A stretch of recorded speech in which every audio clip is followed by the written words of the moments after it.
Bom, começar falando sobre o Botafogo, né, cara?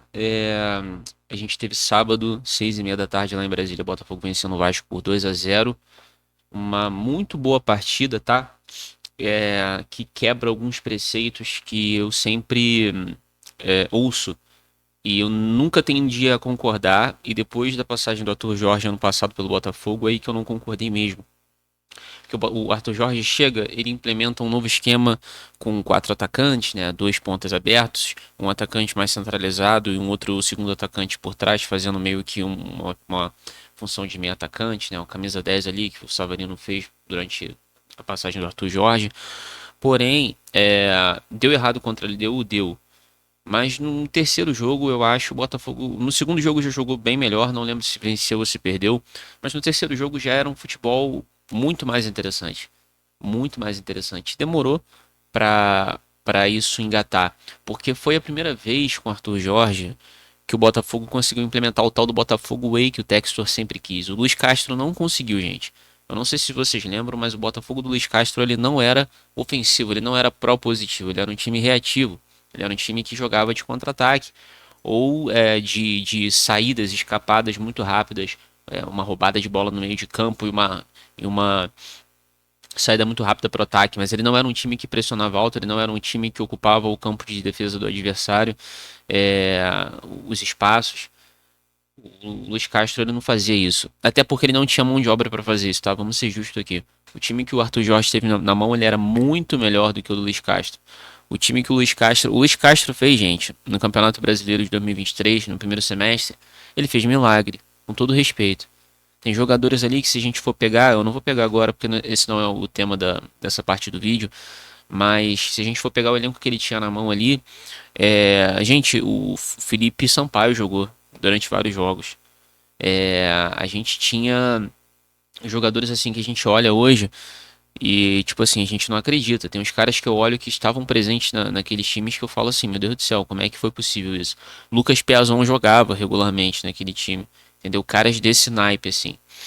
Então, o Arthur Jorge teve muito mais mão de obra, teve uma melhor mão de obra. Eu lembro que eu fui no Botafogo e Ceará, bem já próximo da época que o Luiz Castro saiu, em 2023 fui no Engenhão ver.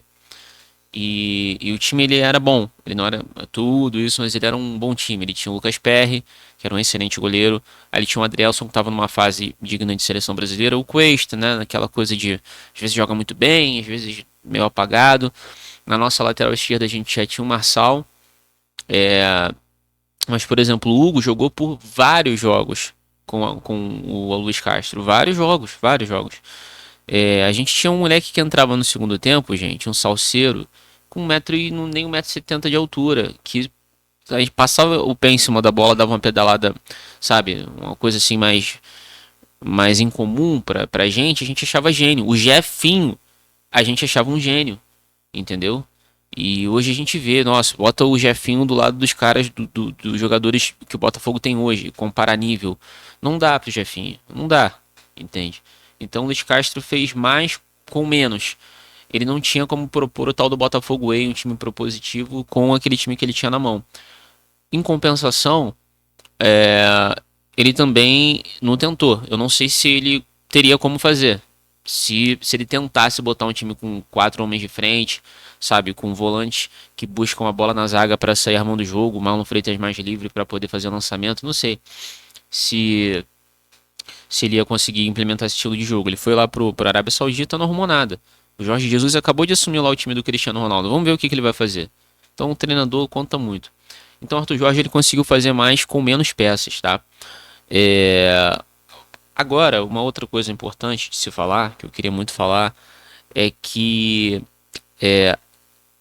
esse discurso precisa de tempo, o time ainda não se adaptou, o trabalho precisa de tempo para engatar. Eu não acredito nisso. Cada vez mais eu não acredito nisso. Porque eu vi isso acontecer com o Arthur Jorge.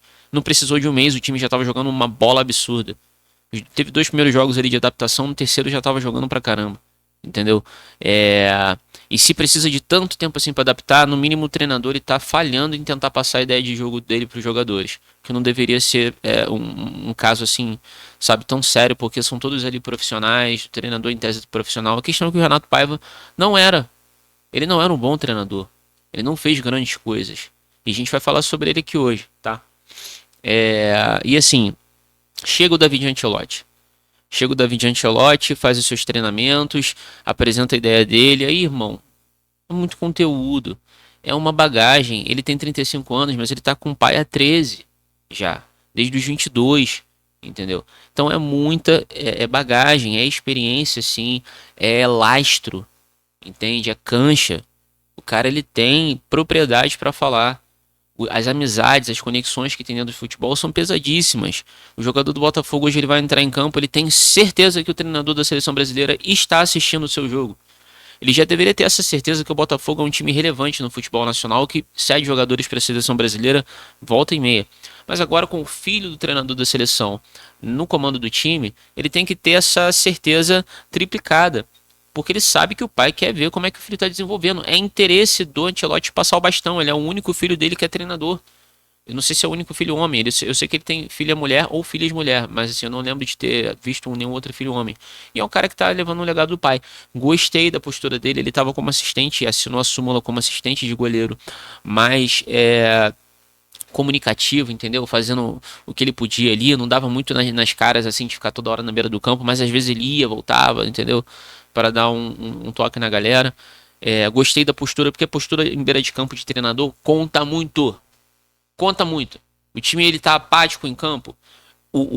Ele olha pro banco de reserva, o treinador tá assim, ó, igual o Renato Paiva vai ficar, com a cara de bunda.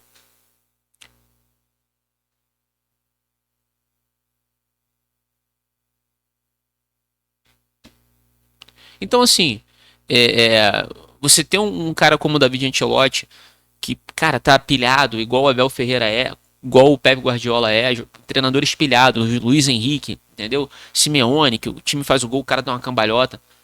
Conta pra caramba. Contagia, irmão. O time é o espelho do seu líder. Ele é o espelho do seu líder, sabe?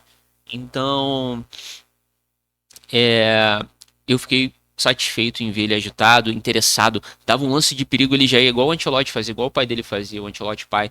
Ia no tablet ver o replay e tal, no replay do lance do jogo. Então, assim, muito legal. Tô bem animado com essa estreia do Ancelotti. A gente está fazendo a live agora, são 2h21 da tarde. Ele está nesse momento sendo apresentado lá na entrevista de coletiva do Botafogo. Não vou reagir agora, talvez eu reaja amanhã, os principais trechos. Mas é isso, cara. Gostei muito da postura dele. O time já respondeu bem.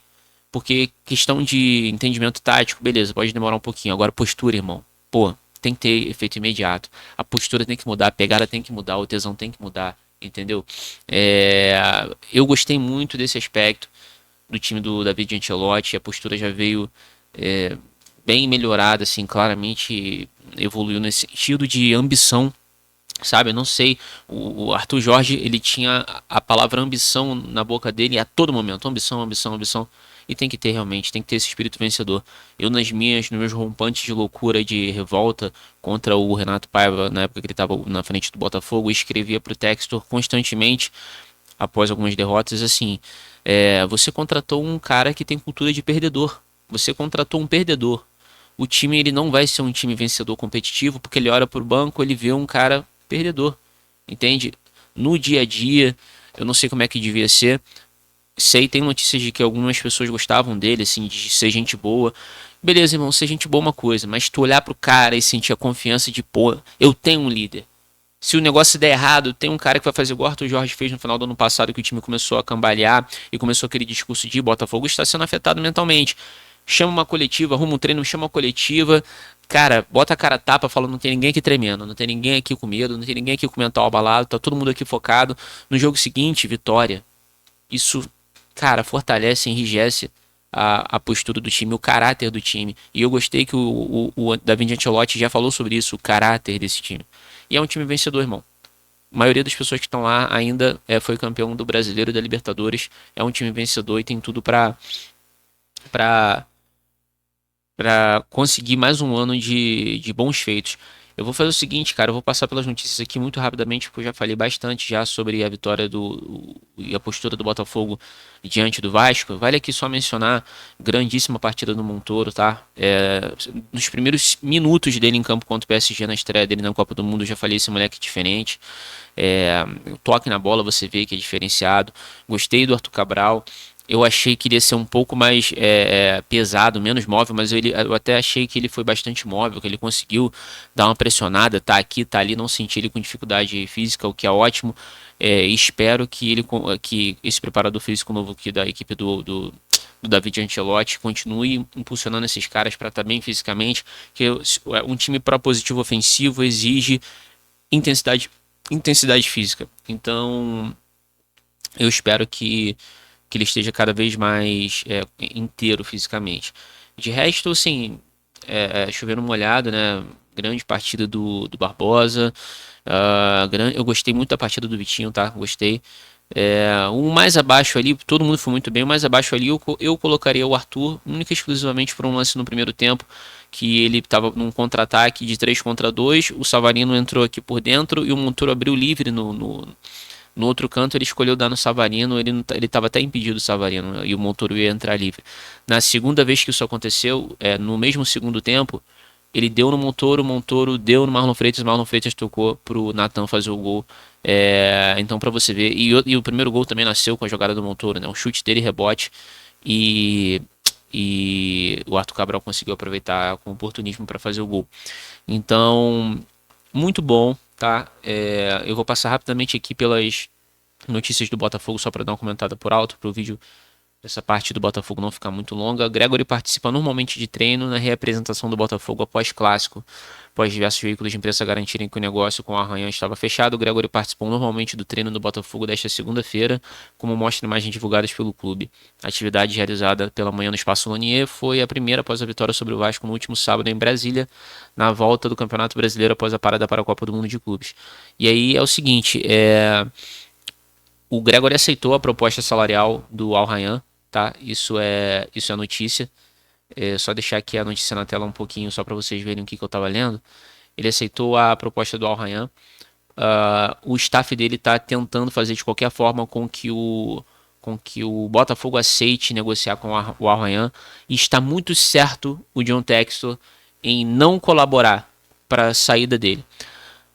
O primeiro motivo que eu acho que o Textor não quer fazer isso é porque ele tem uma rixa com o Arthur Jorge. Claramente, depois que o Arthur Jorge ficou falando algumas coisas aí em podcast, o John Textor retrucou ele, falou para ele manter a boca fechada se não quisesse que a verdade fosse dita.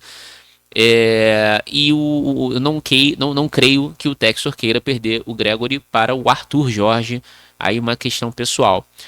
Se o time do Catar quiser pagar a multa à vista, é uma coisa que não está nem no controle do Botafogo. Ele vai pagar, tá lá, o contrato foi cumprido, o Gregory vai embora, vai assinar com o time do Catar, vai ganhar lá um salário que merece, tá? Merece. Gregory merece ganhar um bom salário. Salário esse que talvez ele não conseguisse ganhar no Botafogo pela sua idade, 31 anos. É um estágio já que para você renovar sendo valorizado salarialmente é complicado, tá bom? Então, eu não julgo jogadores que querem sair para ganhar mais. A carreira do jogador de futebol acaba ali com seus 37 anos, se ele se cuidar muito bem, com seus 37, 38 anos. E depois, irmão, ele vai continuar sendo a pessoa que vai assistir a família dele, dar assistência financeira para parentes, pessoas que dependem dele, pagar estudo de sobrinho, de primo, a gente sabe como é que o Brasil é, um país de muita desigualdade, onde quando um ascende, ele acaba abençoando vários outros ao redor dele. Então eu não julgo, tá? Não julgo, o Gerson foi embora, não julgo, porque com 40 anos de idade, vamos supor que você encerre sua carreira com 38 anos de idade, e você viva, sabe, uma pessoa que tem uma boa qualidade de vida, consegue pagar bons médicos, passa dos 80, ainda mais que foi um atleta, então você vai viver aí, depois de se aposentar, pelo menos mais uns 45 anos da sua vida sem ter a renda que você tinha. Você pode adaptar o seu estilo de vida para fazer aquele dinheiro render mais, você pode investir, mas existe muito risco nisso tudo, tá? Muito risco nisso tudo. Então, eu não julgo, tá bom? Vamos lá. Próxima notícia, eu vou compartilhar a tela aqui novamente para vocês, dessa semana, dessa segunda-feira aqui, pós-rodada do Campeonato Brasileiro. Renato Paiva posta em direta Abre aspas. Chelsea com 3 volantes e um 10 de falso ponta. Mas pode? Ele tá se fazendo de idiota, né? Eu tenho que falar isso. A questão toda, ela pode contra o PSG. Pode contra o Atlético de Madrid. Contra o Palmeiras não pode. Contra o Palmeiras não pode. Com o elenco do mesmo calibre, da mesma qualidade, ou melhor, você não pode botar 3 volantes e chamar o Palmeiras. E o seu time não marcar pressão, porque você tem 3 homens presos na frente da zaga. E aí corre um bobo sozinho, o Igor Jesus, para fazer pressão, corre outro bobo sozinho, o Arthur para fazer pressão, mas não tem ninguém atrás respaldando. Então não pode. Você viu o primeiro jogo do David Ancelotti? Eu não sei o que ele orientou, mas eu vi uma coisa que ele orientou e foi perceptível para todo mundo durante todo o tempo. Durante todo o tempo foi perceptível o que ele fez. O time estava compacto. Compacto. O time do Botafogo, você olhava quando a câmera estava um pouco mais aqui, ele estava todo espremido do meio de campo. Todo espremido. E a marcação do Botafogo foi perfeita. Irmão, o Vasco não é mais aquele bobinho não, tá? O time do Fernando Diniz sabe tocar bola. Passou um mês treinando e o Botafogo conseguiu anular as tentativas de jogada do Vasco. Marcando muito bem e com as triangulações de marcação ali funcionando muito bem. O Alex Telles pressionando aqui o ponta deles. O volante aqui da parte da esquerda, a maioria das vezes era o Marlon Freitas cobrindo o Alex Telles. E o ponta aqui, o Montoro, também fazendo uma pressão tripla ali no cara da bola, no lado esquerdo. Tinha sempre 3 caras resguardando. Do outro lado a mesma coisa. Vitinho, Gregor e Arthur, sempre 3 caras resguardando ali. Entendeu? Então, o time compacto, ele não dá espaço para o outro time tentar jogar, para o outro time tentar fazer alguma coisa. Só você ver agora o jogo do Flamengo também contra o São Paulo. Flamengo perfeito na hora que tinha que marcar, perfeito na hora que tinha que atacar. A postura do São Paulo vexatória, mas isso é um outro tema, né? Eu acho que um time grande do tamanho de São Paulo jamais pode jogar dessa forma. E foi essa minha revolta com o Botafogo, jogar esperando outro time. Aí, irmão, você pode ter 4 volantes, você pode ter 6 atacantes, você pode ter todo mundo no ataque, só o goleiro. Se você fica com seu time estacionado no meio de campo esperando, chamando o Palmeiras, chamando o time adversário para o campo de ataque, você pode falar o que você quiser. Ah, mas eu mandei atacar, mas eu mandei ter coragem, eu mandei ter coragem para jogar. Não interessa, a postura do seu time, ela fala outra coisa, ela fala por si só. O que você fala com a tua boca e o que você fala com a armação do teu time em campo podem ser coisas totalmente diferentes. Aí você vai ter a narrativa que você orienta uma coisa, mas aquilo que você apresentou com as suas ações contradiz o que você está falando que você orientou o time, entende? Então, assim, isso é comentário de mau caráter que o Renato Paiva fez. De otário, entendeu? Me desculpa. Não tem justificativa pro que o Renato Paiva pro que o Renato Paiva fez contra o Palmeiras, tá? Pode jogar com 3 volantes sim, se você tiver um adversário como o Paris Saint-Germain, alguém que você sabe que, cara, é muito melhor tecnicamente, é muito mais intenso fisicamente, pode. Contra o Palmeiras, não pode, meu irmão. Não pode, tá? E foi por isso que você caiu, e bem caído, e tarde, tá? Porque o que aconteceu contra o Capital, por exemplo, e vários outros jogos, só o fato do Botafogo ter passado 11 rodadas do Campeonato Brasileiro sem conseguir fazer um jogo bom fora de casa, a única vitória que teve foi contra o Santos, porque o Neymar fez aquela besteira lá, porque o Botafogo jogou pior o jogo inteiro que o Santos, achou um gol, só ter uma vitória fora de casa, era pra você ter rodado há muito tempo, tá bom? Então é isso, o Botafogo jogou fora de casa, o mando tava em Brasília porque o Vasco vendeu, tá? O estádio tava meio a meio, mas foi contando fora de casa, o jogo do segundo turno vai ser no estádio de Newton Santos, e pontos importantes, tá? Porque o Vasco não vai deixar, ele não vai ser presa fácil para todo mundo igual a gente foi achando, não, tá bom? Esse time tá se qualificando, esse volante que chegou no time do Vasco, o Thiago Mendes, é um bom jogador, acompanhei ele bem na época dele do Lyon, então ele vai ser um excelente reforço pro Vasco da Gama. Vamos lá, próxima notícia aqui, vou tentar ser bem mais rápido agora, tá, galera? Porque esse do Renato Paiva era o que eu queria falar melhor. Lucas Jalter desfalca a vitória contra o Botafogo quarta-feira por questão contratual. É isso, gente. Próxima rodada do Campeonato Brasileiro vai ser contra o Vitória. Ele não pode jogar porque é um jogador do Botafogo que está emprestado com o time lá da Bahia. Agora a questão é a seguinte, a gente. Cara, o caso do Lucas Halter no Botafogo, ele é uma loucura, irmão. Uma loucura. Era um bom jogador. Eu jogava ele uma boa contratação quando ele chegou. Pelo campeonato que ele tinha feito pelo Goiás, fez um excelente campeonato pelo Goiás, excelente. Mas é impressionante como o futebol ele tá aqui dentro, cara. Assim como tudo na vida, né? O mental ele conta muito. Eu nunca vi um jogo do Lucas Halter onde ele não estava completamente é, é, sem confiança. Em todos os jogos que eu acompanhei, ele estava abalado, sem confiança. Talvez nos primeiros ali, no 1, 2, beleza. Mas ele fez um terceiro jogo que ele foi muito mal, ainda no Campeonato Carioca, se eu não me engano, ou Copa do Brasil, não lembro. Assim que ele chegou no Botafogo no ano passado. E ele foi. E nunca mais se recuperou. A torcida caiu em cima dele, caiu de pau, sabe? Reclamou e é o papel do torcedor mesmo. Agora o jogador tem que saber se blindar dessas coisas. É muito complicado. Muito complicado. Se você for um jogador de futebol que você errou 1, 2, 3 passes, cometeu um erro, fez um pênalti, entregou uma paçoca, cometeu uma lambança e você perde o teu mental durante o jogo, perde durante os próximos 5 jogos, não consegue retornar dessa má fase psicológica, é muito duro, irmão. Esporte de alto rendimento, esporte de pressão, esporte desgastante emocionalmente, psicologicamente, e foi isso que aconteceu com o Lucas Halter no Botafogo. Não conseguiu chegar perto do que ele foi no Goiás, nem perto. No Vitória, se eu não me engano, eu acho que ele estava até como capitão, tá? Uma época aí, eu não tenho certeza dessa informação, mas é uma impressão que eu tenho.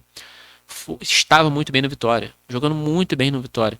Não sei o que é, se é questão de peso de camisa, se é questão de pressão de torcida, se é questão de ele entender que no Botafogo ele tá com um holofote muito grande, e qualquer problema que ele fizer, ele pode se comprometer. No Vitória ele tá um pouco mais fora do holofote. Não sei, tá? Mas é isso. Pra gente uma notícia boa, porque primeiro a gente se livra de uma coisa no futebol que é assim, é científico, quase, que é a tal da lei do ex. E por outro lado também é um cara que no Vitória tá performando bem. E a gente sabe que podia ter uma motivação extra contra o ex-clube, um time que ele não conseguiu jogar, de tentar meio que falar assim, pô, vou mostrar pra vocês que eu não sou isso aí que vocês falam, que eu sou bom e tal, vou dar trabalho pra vocês, vou me vingar, vou ferir, vou bater. Graças a Deus não vai poder jogar, porque tem essa questão que muito inteligentemente o Botafogo colocou no contrato dele de impedir que ele fosse a campo. E por último aqui sobre o Botafogo, rapaziada, Al Arabi faz sondagem por Alexandre Barbosa, mas não há proposta ao Botafogo que não pretende perder o zagueiro. Assim, futebol é movido por dinheiro, tá? A gente sabe que é o dinheiro que move esse negócio. Eu tenho certeza que o Alexander Barbosa adora jogar no Botafogo, que tem identificação, que gosta de estar no Rio de Janeiro, tá? É uma cultura que ele gosta, a cultura brasileira. Antes mesmo de vir pro Botafogo, seja, ele já tinha cabelo de luzes, ele já tinha essa risquinha na sobrancelha, ele já tinha cabelinho na régua, essa barbinha. Ele já era, irmão, um funkeiro do Rio de Janeiro antes de vir pro Brasil, entende? Então no Rio, pô, ele se encontrou a melhor versão de si. Acho que conquistou o título mais importante da sua carreira, que é a Libertadores, e o Campeonato Brasileiro também, com todo respeito, que ainda que ele tenha sido campeão do Paraguai, se eu não me engano ele foi pelo Libertar, não se compara o Campeonato Brasileiro com o Campeonato Paraguai, tá? Então, assim, foi onde ele foi apresentado para o mundo, fez uma Copa do Mundo de clubes excelente, chegou a ser sondado, cogitado na seleção do Uruguai, inclusive se naturalizou uruguaio para ficar no radar novamente da seleção do Uruguai, e não duvido nada que agora com o David Ancelotti aí, se ele tiver comendo a bola, ele vá para a seleção do Uruguai, porque é mais fácil um torcedor, um jornalista e o próprio treinador uruguaio ver o Alexander Barbosa jogando no time do filho do Ancelotti do que no meio do nada na Arábia. Então eu não acredito nessa transferência, tá? Mas deixando bem claro que é o dinheiro que move o futebol. O Gregory tá indo por dinheiro, o Gerson foi por dinheiro, tá? E às vezes as pessoas elas acabam botando dinheiro em cima do sonho. Eu sei que é sonho do Barbosa jogar uma Copa do Mundo, ou se tanto faz pela Argentina quanto pelo Uruguai. Nesse momento ele pode ser convocado pelas duas, porque ele ainda não fez nenhum jogo oficial por nenhuma das duas, então ele ainda pode ser convocado pelas duas, se eu não me engano, tá bom? Então, terrível essa tatuagem aqui, meu Deus do céu, hein? Tá escrito Alexandro ou Sandro, alguma coisa assim, mas, nossa, mas fez na cadeia, meu. Olha esse R aqui, meu brother. Dá pra aproximar isso aqui? Misericórdia. Enfim, tá aí, rapaziada. Espero que ele fique, tá? Porque zagueiro canhoto, com a habilidade que ele tem, com a técnica que ele tem, e batedor também junto, é difícil de encontrar, tá? Ele é muito importante animicamente pro time ter um doidão desse lá atrás. Normalmente quando ele toma um cartão amarelo, ele segura a porrada, ele, sabe, ele é doido, mas ele controla a maluquice dele. Então, tá aí. De Botafogo por hoje é isso. Ficou bastante tempo, mas tá falado.